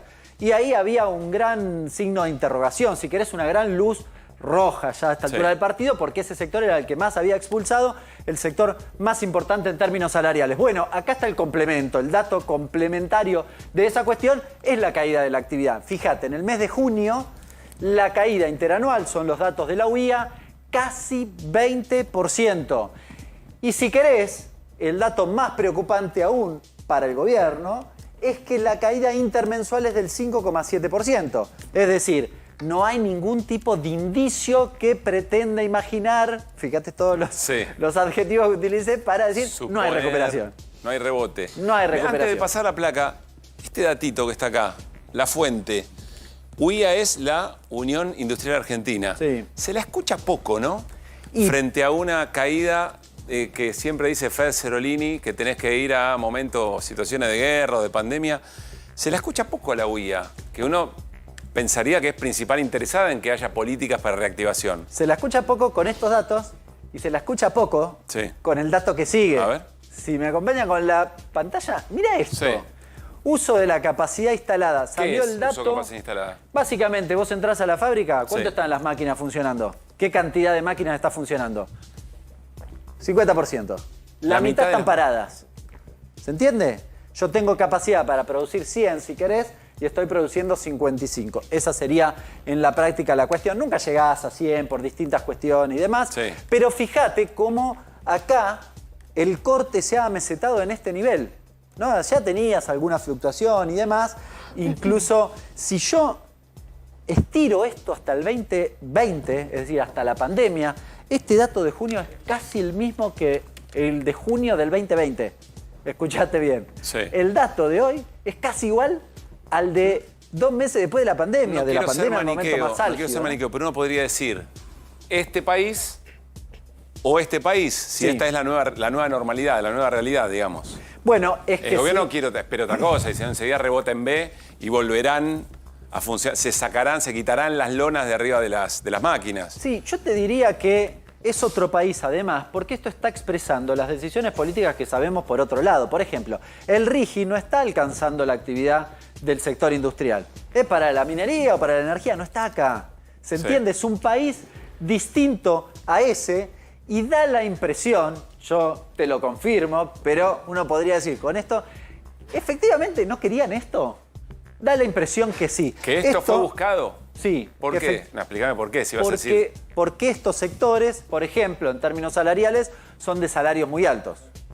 ¿Bien? Y porque además, acá, el que se ve afectado no es la empresa industrial eventualmente más grande, la que hace tubos sin costura y exporta. No, no, no. Es la empresa pyme, que en términos de palabras de Milei no es productiva. ¿Esto va de la mano con que la recesión es parte de la fórmula para bajar la inflación? La recesión es parte de la fórmula para bajarle. En realidad, si vos no tenés plata y no comprás, pasa esto. Claro, no producís. como consecuencia. Y no le pega a todos por igual. Le pega de manera diferenciada a los distintos actores de la cadena, ¿no? Antes del último dato, Fer, ¿qué? No, que en el 54,5% que está hablando él, hay varios economistas que destacan esto. Siempre se habla de un porcentaje importante del crecimiento de un país tiene que ver con la inversión. Cuando vos tenés funcionando el 54,5% la capacidad instalada, quiere decir que la inversión no va a llegar. Porque ¿qué inversión va a llegar hasta que no empiece a llenarse el vaso de lo que falta? Yo invierto... Y hay una cosa complementaria, y hay una cosa complementaria e igual de grave. En realidad, acá tengo plata puesta que no estoy usando. Claro. ¿Se entiende? ¿Para qué voy a poner más absolutamente plata? ineficiente esto. Si yo tengo un montón de plata puesta ahí, inmovilizada en forma de máquinas, que podría estar usando para otra cosa. Obvio que me pega en la actividad. Es un sinsentido desde el capitalismo en su esencia. Adrián diría, Mercado te puede contar de esto. Sí, claro. Que trabaja con las subastas industriales. Vamos a llamarlo un día para que nos explique qué es lo que pasa en su actividad, porque subasta las máquinas que de un momento determinado alguien dice no las voy a usar más si no estoy fabricando. Perdón. Dale, último dato. Dale. Fíjate, te agrego un segundo dato, después dejamos para el final los otros datos. Esto tiene que ver con la misma capacidad instalada que mencionábamos recién. Fíjate por sector. Por sector tenés algunos, esto también es importante mencionar. El sector de textiles tiene un uso de capacidad instalada del 40%. Lo mismo caucho, metalmecánica, la industria automotriz. Explícame de vuelta, ¿por qué hay dos barras? Porque es la comparación respecto del año anterior. Interanual. El color quedó muy parecido, pero la larga es el año anterior. La de abajo es el año... La mejor es la del año anterior. Exacto. Año anterior. Y hay una parte que está compensado, por ejemplo, por refinación de petróleo o procesamiento de químicos, que en alguna medida te llevan a ese promedio. Nosotros veíamos 54, pero es el promedio, Pablo. Hay una parte que está produciendo al 40%. Si tiene el 60% de las máquinas paradas. Los textiles tienen el 60% de las máquinas paradas. Y alguno probablemente esté por encima de eso. Es imposible que te funcione la empresa. Si eso se sostiene 3 meses más, vas a tener un tendal de despidos muy importante en este sector. Ya lo estás teniendo, pero te diría que la curva va a seguir profundizando. Nos lo explicaba Luis Campos, ¿no? Un pyme, antes de despedir o antes de, eventualmente después de eso, cerrar, espera mucho, aguanta todo lo que puede, porque después reconvertir eso, o es muy costoso, gracias a las políticas de protección de los trabajadores, porque si fuera comer y descomer, pues entonces haría problema. Y hacía la diferenciación, efectivamente, muy interesante, de que en el caso de la construcción, eso es casi inmediato. Yo tengo que arreglar la cocina y contrato a una persona y automáticamente está trabajando, y cuando dejé de hacerlo, no está trabajando. En el sector industrial no, puedo producir menos y suspendo, dejo a la gente ahí, trabajo un turno menos y demás, pero sostengo la plantilla de trabajadores. Gracias, Hernán. Nos vamos a la mesa, al encuentro de Gira Bilker, insisto, para charlar. Están trabajando con Raúl Timerman muy fuerte el tema del impacto político de la denuncia por violencia de género contra Alberto Fernández. ¿Cómo te va, Gila? ¿Cómo andás, Pablo? Gracias por estar aquí. No, al revés, un placer. Bueno, ¿cuáles te parecen son los datos más importantes? ¿Qué es lo que están queriendo averiguar respecto del impacto de las denuncias contra Alberto? Bueno, en principio es un tema que ha conmocionado a la sociedad y que la propia sociedad reconoce como de interés público, ¿no? Digamos, de incidencia e interés público. No considera el caso como un fenómeno del ámbito estrictamente privado, con lo cual hay un reconocimiento, más allá de la conmoción, de la trascendencia del fenómeno. Y por supuesto, cuando hay un fenómeno de fuerte trascendencia, intentamos averiguar a ver cómo son las posturas, cuál es el clima social, qué es lo que está pasando. Yo creo que esta situación, por la trascendencia que tiene, por quienes están implicados y demás, de alguna u otra manera nos está impactando a todos y a todas, no solamente las personas que están involucradas, digamos. Por supuesto, hay un presente y hay un futuro de los argentinos que pareciera estar un poco desvinculado, pero sí el caso tiene un impacto, digamos, el grueso de los consultados pudieron responder, tienen postura al respecto. Consideran, digamos, te diría, creo que casi el 70% considera el caso de relevancia pública. O sea, claramente eso no está en discusión. También es cierto que lo que veíamos por ahí en investigación más cualitativa es que hay una lectura en clave política de la sociedad, por supuesto, porque los actores principales han presidido, digamos, me siento casi como que estoy explicando un absurdo, pero pareciera que hay que explicarlo, digamos. Y parte de la lectura tiene que ver con, bueno, un beneficio para el gobierno, un impacto para el mundo del peronismo.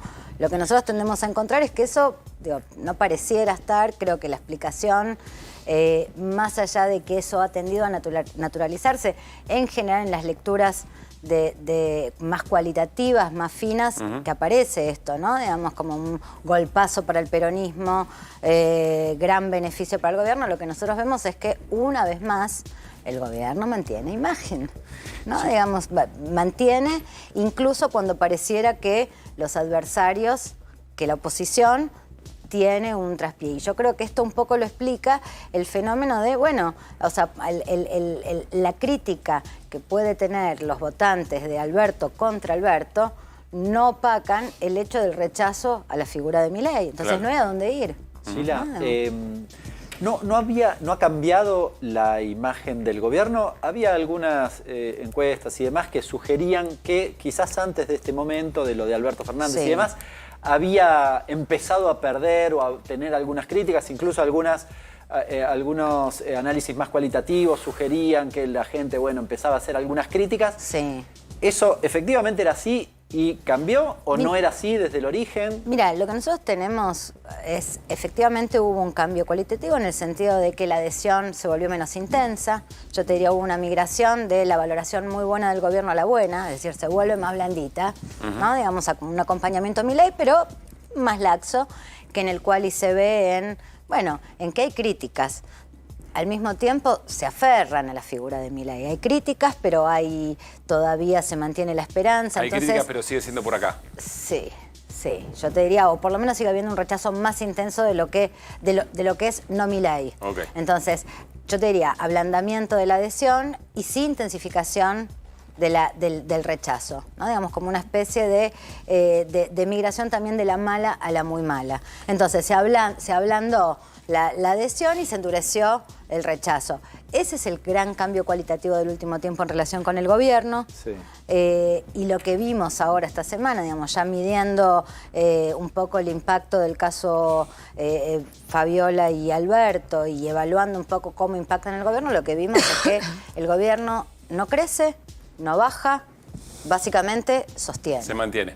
Vamos a ir compartiendo algunas de las placas del trabajo que presenta Gira Wilker respecto del impacto sobre la denuncia. A ver, la primera es encuadres hacia las denuncias de violencia de género. ¿Qué es lo que están queriendo ver acá y cuáles son las opciones? Podemos ponerlo a pleno así lo leemos mejor, si te parece, Agus. Ahí está. Bueno, voy a darle las opciones que aparece. Pensando en las víctimas de violencia de género, ¿con cuál de las siguientes frases está más de acuerdo? Ninguna, 51,7%, no sabe 6,8%, siempre hay que creerle a la víctima, 32,8%, siempre hay que investigar, no se puede conceder credibilidad a una denuncia, acá aparece el 51,7%, perdón.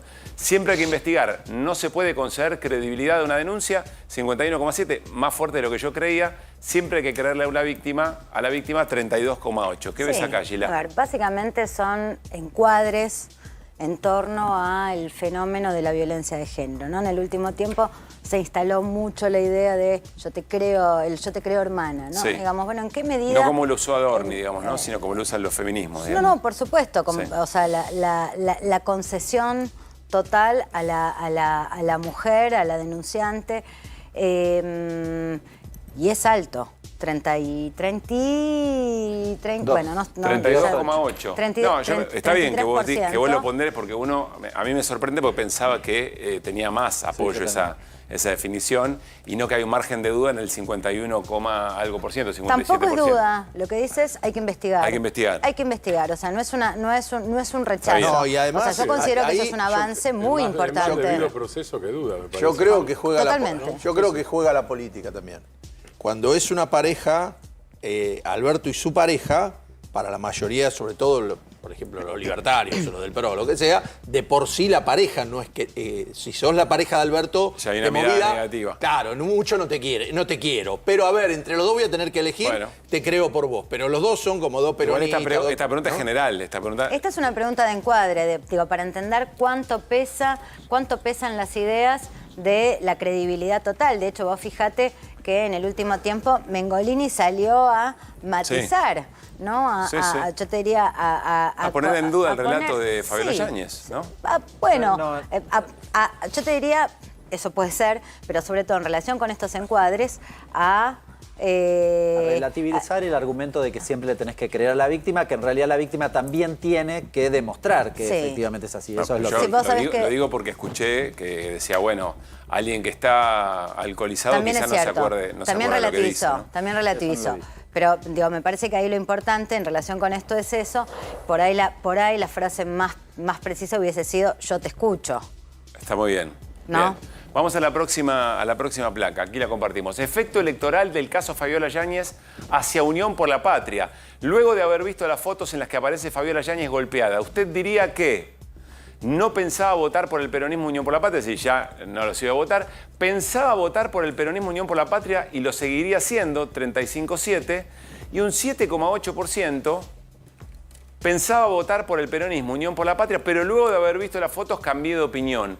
El no sabe también es importante, ¿no? Casi un 8%. Entre el no sabe y el pensaba votar, pero cambió de opinión, hay una suerte de 16%. A ver, ¿cómo evaluamos esto? ¿Con qué se puede comparar esto tuyo? ¿Con qué se puede comparar? Sí. Yo te diría 35,7, 36% es prácticamente los votos que tuvo Sergio Massa en la elección general. Te diría un núcleo duro en una crisis del peronismo que ha tocado al mismo tiempo un piso y que pareciera que no cae más allá de ese piso. En el peor momento del peronismo hay un 37 y pico %. Y hoy pareciera, y con camiseta estamos hablando de 28 puntos. O sea, gente que dice, soy cercana al espacio, estamos hablando de un 28. Lo que estuvimos viendo en términos cuales, eso no se mueve. O sea, puede haber culpa, empieza a aparecer nihilismo. Una cosa rara, ¿no? Que es el nihilismo político peronista o el nihilismo político K, que es algo que, viste, en general el nihilismo político es algo que prolifera en ¿Qué es el nihilismo político? Sensibilidad antipolítica, no le creo nada a nadie. No, digamos, eso en general en el universo peronista no pasaba. Había liderazgos, había confianza en los espacios, había convicciones.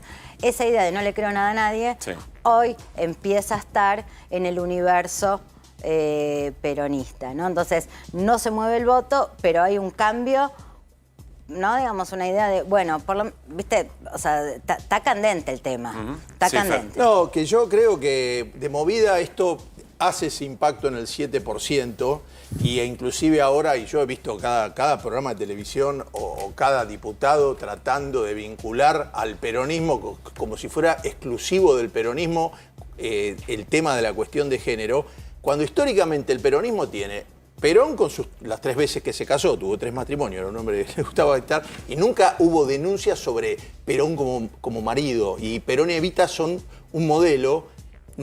Duhalde con Chiche y Néstor con Cristina son parejas como exitosas y de no exitosas como pareja en el sentido de que han sido parejas respetadas y que no han tenido como choques entre ellos, son como modelos de matrimonios que se quieren, digamos, eso es lo que se da. Entonces, que aparezca este caso no creo que vaya a influir en la historia del peronismo, ¿se entiende a dónde voy? A ver, lo que vi, Fernando, en la cosa quali es que la gente tiende o el votante peronista tiende a encapsularlo en la figura de Alberto, o sea, como si concentrase la culpa, concentrase, es un dato importante. O sea, yo te diría casi la figura de un chivo expiatorio, ¿no? O sea, concentra culpa, encapsula y aísla, ¿no? A ver, vamos con otra muestra del trabajo. A ver si lo tenemos en pantalla. Arrepentimiento del voto hacia Alberto Fernández. Y luego de haber visto las fotos en las que aparece Fabiola Yáñez golpeada, ¿usted diría que me arrepiento de haber votado a Alberto Fernández en 2019? 19%. No me arrepiento de haber votado a Alberto Fernández en 2019, 24,8%. No voté a Alberto Fernández, 50%. No sabe, 5,8%. ¿Qué sacás de este cuadro? Bueno, a ver, hay un peronismo que mantiene voto, pero en relación con Alberto Fernández hay un poquito más de, o sea, funciona esto del arrepentimiento. Nosotros, por ejemplo, en el cual y más que arrepentimiento lo que vimos es culpa, ¿no? Digamos, y yo convencí a un familiar, convencí a un amigo, me siento un poco culpable. ¿Pero por esto o por la gestión? Bueno, yo creo que esto intensifica, ¿no? Y esto termina... Es un nivel de hipocresía. No, hay que decir si ya venía de antes. Por eso me refiero. Yo creo que refuerza. Yo creo que refuerza. El tipo que me digan, che, la fajaba a la mujer y hacía el buenito con el ministerio, la verdad, es raro, ¿no? Y creo que hay algo ahí importante, digo, en términos de efecto a mediano plazo, que es la dificultad de muchos estos actores. Siempre la política tiene que ver con el se dice, hay corrientes de opinión, hay un se dice social. Hay gente que va a tener problemas para tomar la voz pública. Estoy hablando, no la dirigencia, el electorado común, ¿no? Digamos, porque en cuanto, van a dudar respecto de qué promover, van a encontrarse en un espacio público en el cual le van a tirar el caso por la cabeza, te diría. Entonces, esto es un problema que produce silencio. Y creo que el arrepentimiento va del lado del... Atienda lo que decías recién. está eso y a su vez está el encapsulamiento, como vos lo denominabas. Sí. Es decir, que también hay una respuesta relativamente fácil. Bueno, Sí, Alberto, eso no es el peronismo. El encapsulamiento es individual, es el modo de digerirlo personalmente. ok. El tema es que, digo, de hecho no quieren hablar del tema. No quieren hablar del tema. En general hicimos estudios cualitativos, no aparecía el caso. Tuvimos que preguntarle cuáles son las noticias. Y tampoco aparecía en primer lugar, sobre todo en los segmentos peronistas, ¿no? Digamos, ahí como te reís, Hernán, de esto, que es, bueno... No, digo, pero me lo imagino preguntándoles y diciendo, no pasa nada. No están diciendo esto no existió. Simplemente no quieren hablar del tema. Claro. ¿No? Entonces, vos ves ahí... Me lo dijo que una periodista, por eso me sonreí además, Sí. porque hace unos días quería hacer la entrevista y decía, nadie me quiere hablar, decía. Y quería preguntar justamente por el caso y muchos... De todas maneras no parece ser tan difícil decir, bueno, lo que hace Alberto Fernández o lo que haya hecho Alberto Fernández en el marco, por supuesto, de la causa, poco tiene que ver con las políticas que un espacio promueve. Con las convicciones. Sí, el problema es que... Me parece bastante corto el argumento. Quizá hay un sector de la sociedad que sí, que es una vara que entra, pero... El problema, Pablo, es que esto irrumpe en un momento de fuerte crisis del peronismo Claro. en relación con los liderazgos. O sea, en relación digo, de hecho, el peronismo tiene un fuerte problema de cosmovisión.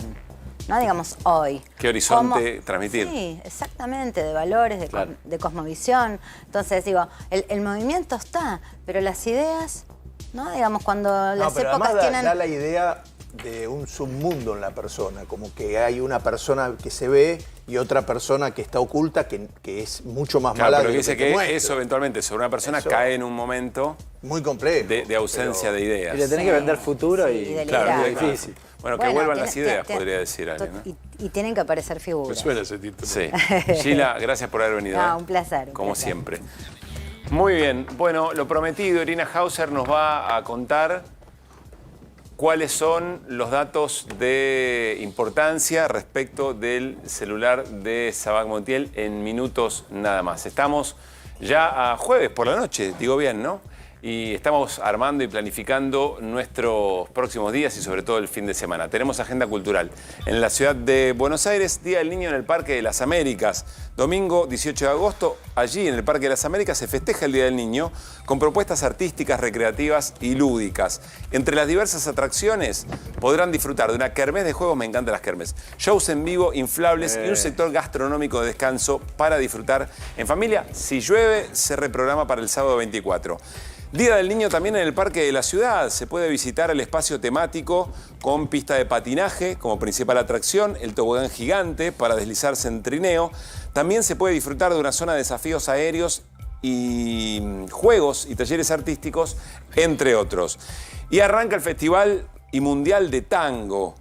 El encuentro tanguero más importante del mundo, sin dudas. Competencias, conciertos y mucho más. La ciudad respira al ritmo del 2x4 y espera encontrar a la mejor pareja de bailarines con un evento que cautiva a miles de seguidores en todo el mundo y que representa a nuestra cultura, historia e identidad.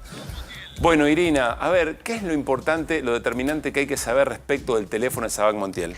Lo primero que hay que recordar es que el celular de Sabac Montiel, principal prueba, la primera que se extrae en la investigación sobre el intento de magnicidio contra Cristina Fernández de Kirchner. Ya lo estamos viendo en pantalla, ese es el teléfono. Ese es el teléfono. Quedó dañada en menos de 24 horas. ¿Qué quiere decir? Que no se pudo extraer la información de los mensajes. De la mensajería de WhatsApp, de la mensajería de Telegram, solo algunas cosas, de los SMS, nada de ninguna aplicación, absolutamente nada. ¿Qué pasó? Te lo cuento brevemente para que se entienda qué es lo que voy a explicarles ahora. Hubo dos intentos de bajar la información. Uno lo hizo la Policía Federal dentro del juzgado de María Eugenia Capuchetti. No pudo, le saltó un mensaje de error con el sistema que se usa habitualmente. El teléfono quedó... Bueno, casi un día entero dentro del juzgado de Capuchetti, supuestamente en una caja fuerte. Espera, la policía lo intenta por Orden de Capuchetti, orden. la Ok. Federal Cibercrimen. Sí. Queda todo el día en el despacho de la jueza María Eugenia Capuchetti el teléfono adentro de una caja de seguridad. Un secretario dice, lo sacamos de la caja de seguridad porque decidimos mandarlo a la Policía de Seguridad Aeroportuaria que tenía mejor tecnología. Bueno, el teléfono va a parar a la Policía de Seguridad Aeroportuaria, al laboratorio de Ezeiza, en manos de la custodia de María Eugenia Capuchetti. La custodia de María Eugenia Capuchetti es una agente de la Policía Federal que va sola en un auto con un sobre al laboratorio de la Policía de Seguridad ¿Sola es Aeroportuaria. manejando esta persona? Sola es manejando desde Retiro hasta Ezeiza. Sí. Desde Retiro hasta Ezeiza sola. Se sube un secretario, se baja en el camino. Sí. Los peritos estaban esperando a la jueza. Llega sola la agente Priscila Santillán. Sí. Y según un acta, llega sola con el sobre abierto, el teléfono encendido y esa imagen que acabas de ver, que además tiene arriba chiquitito en rojo una señal que dice alerta. A ver, podemos compartir No sé si esa- se ve porque esa está muy imagen? chiquitito arriba, pero dice en rojo, tiene una leyenda. Ese es el sobre roto, mirá.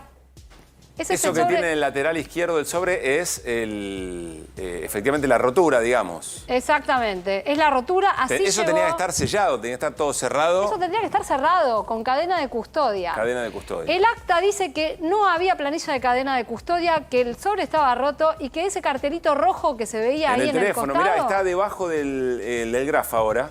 Si lo sacamos un minutito nada más, un segundo, arriba de todo, arriba del teléfono, digamos, está esa marquita roja. Esa te Sí, hace dice referencia. warning, dice warning. Ah, mira, una leyenda roja. un aviso Exactamente. de advertencia, de cuidado. Exactamente. Bueno, te cuento dos cosas. Sí. La jueza María Eugenia Capuchetti fue denunciada ante el Consejo de la Magistratura ya una vez anterior, pero nuevamente esta semana por un grupo de diputados y diputadas de La Libertad Avanza por romper esta cadena ¿De de La custodia. Libertad Avanza? Perdón, De Unión por la Patria. De Unión por la Patria, Sí. no sé qué se me cruzó por el cerebro.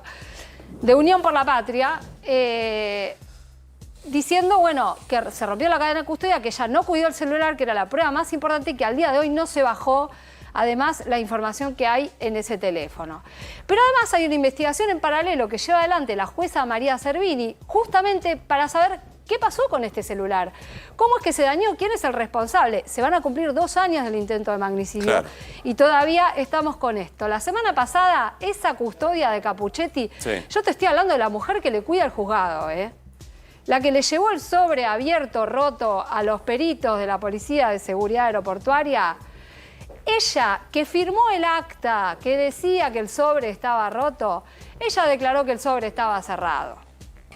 Declaró que estaba cerrado, pero después firmó que lo Pero había firmó recibido. el acta que decía que el sobre estaba abierto. Cuando le preguntaron, ¿y por qué usted firmó ese acta? Sí. Porque estaba muy cansada. Firmó. ¿No la procesaron? Para Mirá, ver, Fer. pongamos esto. Ah, no, es quiero que acá saber, el pues yo tema estoy es que intrigado. va a haber Estamos hablando de lío. la prueba probablemente más importante de un intento de asesinato a una expresidenta. Y quien lleva ese elemento tenía el sobre roto y cuando firma el acta dice estaba cansada y por eso firmó medio la que venía. Sí. Si dio cualquier cosa. Sácate el auricular si te molesta, yo te voy No, no avisando es que me- porque sí, no quiero que te distraigas. Por favor, Ahí está, ya gracias. está. Hacé cómoda. Bueno, muchas gracias. Sí, esa persona que tuvo ese papel tan importante, que además los diputados y las diputadas que denuncian dicen, ¿cómo le va a dar a la custodia? Además, la estaban esperando a la jueza, ni siquiera va a un secretario, ¿no? Sí. Vos imaginate toda la escena. Acababan de intentar matar a Cristina porque esto fue 24 horas más tarde, ¿no? Una locura. Bueno, y esta mujer firma ese acta y ahora dice, no, yo llevé el sobre cerrado, me ofrecieron un café y escuché a uno de los peritos gritar al fondo, ¡ah! El sobre está abierto.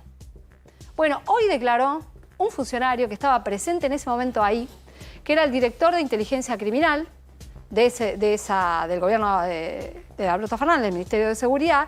Había 2 peritos de la PSA que están imputados, ya declararon como testigos en otro momento.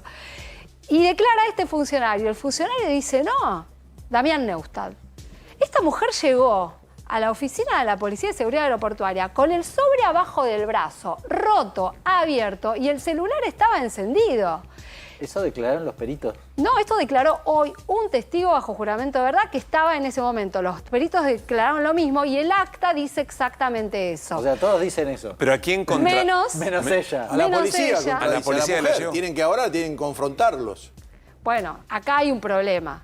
Un ¿Qué problema quiero muy decir? serio. Bueno, ¿qué quiero decir? Yo les empecé contando que hay una denuncia contra la jueza Capuchetti porque Sí. es la responsable de todo Claro. este procedimiento, que evidentemente si además sale un sobre de su juzgado que está todo roto con el teléfono de Sabag Montiel adentro. Pero perdóneme, Irina. Ustedes vieron la foto que yo le mostré Perdóneme, yo le voy a recién. decir acá, hay una frase vieja que hay que Sí. pegarle al chancho para que salga el dueño. ¿Qué quiere decir eso No. en este caso? Pegarle al chancho para que salga el dueño, la jueza nunca la van a tocar, pero si a la policía la pueden llegar a mandar presa por hacer algo que no correspondía Quizá y cuenta. no la defiende nada, y sí, ¿Cómo puede ser que diga, no, sí me olvidé, tenía sueño? Pero era la custodia del juzgado. A ver, es difícil establecer esta responsabilidad. A ella la pueden acusar sí de falso testimonio, porque está contrastada lo que cuenta ella con lo que cuentan muchas otras personas y lo que dice un acta que está firmada por ella y por una de las peritos ¿Y es que estaba torpeza o presente conspiración? en ese momento. Y esa es la pregunta. Yo tengo la impresión de que hay gente que está tratando de cuidar a la jueza.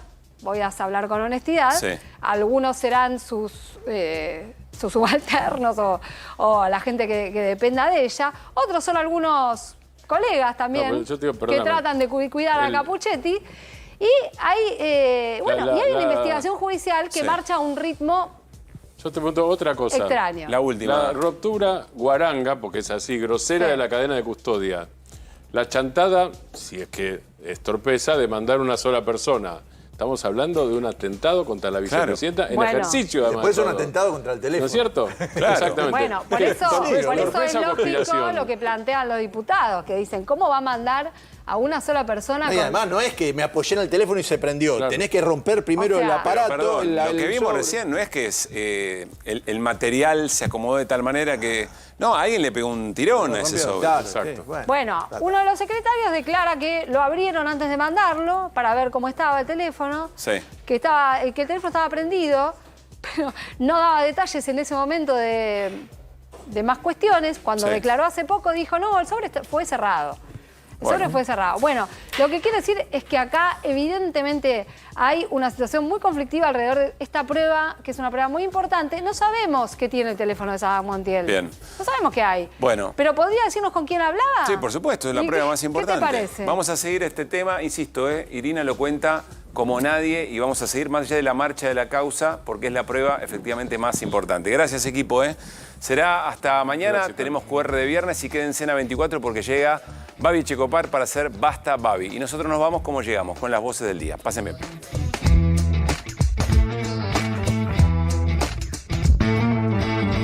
Eu não posso dizer que a oposição foi vitoriosa porque eu não tenho os dados. E muito menos pode dizer que o Maduro foi vitorioso, porque eu não tenho os dados. Então, eu não quero me comportar de forma apaixonada e precipitada. Eu sou favorável a fulano, eu sou contra. Não, eu quero um resultado. No creo que sea prudente el que nosotros de afuera, un gobierno extranjero, opinemos sobre algo que corresponde resolver a los venezolanos. Nunca en la vida hablé con Benedicto, nunca hablé con nadie y me enteré de la visita a la cárcel por los diarios. Me enteré por ustedes, los periodistas. Primero que es lamentable, ¿no? Que ya exista solo la imputación, habla de una persona que perdió absolutamente el rumbo, más allá que después la justicia tiene que comprobar. Obviamente una imputación implica que el fiscal ha visto elementos contundentes para avanzar en ese sentido. Yo estaba preocupado. Había una situación conflictiva, no solo por la custodia de ella, sino de los fiscales, de los jueces, de periodistas. Había una situación compleja en la Argentina y estaba preocupado. Hay consensos básicos de nuestra democracia que el presidente Milei está rompiendo y espero y apelo a la, insisto, conciencia de los argentinos para que no nos hagan más daño. Gente que se largó a la calle con un carro, que no saben cirugiar, ¿no? Lo que puede y más lo que recolecta es comida, como me decía una señora ayer. Nosotros lo que más juntamos a la noche cuando vamos, si no venimos al comedor que nos vamos a cirugiar, buscamos comida. Como Milei solo sabe de economía, si ganara por mucho margen las elecciones del año que viene, seguramente reformaría la Constitución y sacaría todo el tema de derechos humanos. Pero hay algo más, puede convertirse en autoritario dada su personalidad cívica.